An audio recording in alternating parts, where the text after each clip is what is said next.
Hi అండి, welcome back to my channel. నేను ఈరోజు తోటకూర పప్పు ప్రిపేర్ చేస్తున్నానండి. తోటకూర పప్పులోకి ఒక గ్లాస్ పప్పు తీసుకోవాలి.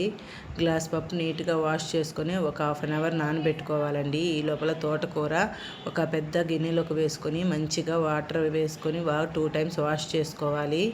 వాష్ చేసుకొని కుక్కర్లోకి వేసుకోవాలి.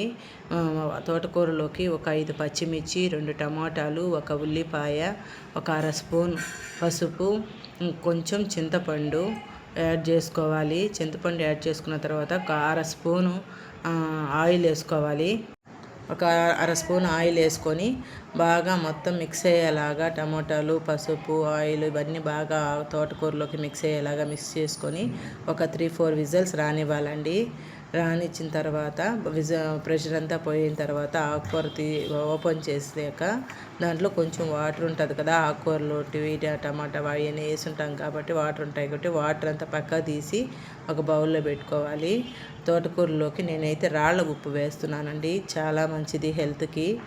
అందుకని రాళ్ళ ఉప్పు వేసుకొని బాగా ముద్ద ఉంటుంది కదండి, పప్పు గుత్తి ఉంటుంది కదా, దాంతో మెత్తగా మెదుపుకోవాలి. మళ్ళీ సాల్ట్ సరిపోకపోతే ఇంకొంచెం యాడ్ చేసుకోవాలి. అది మన ఇష్టం, మనకి ఎంత లిమిట్ అయితే మనం తింటామో అంత వేసుకోవడమే. ఇంకా తోటకూరలోకి పోపు పెట్టుకుంటున్నానండి.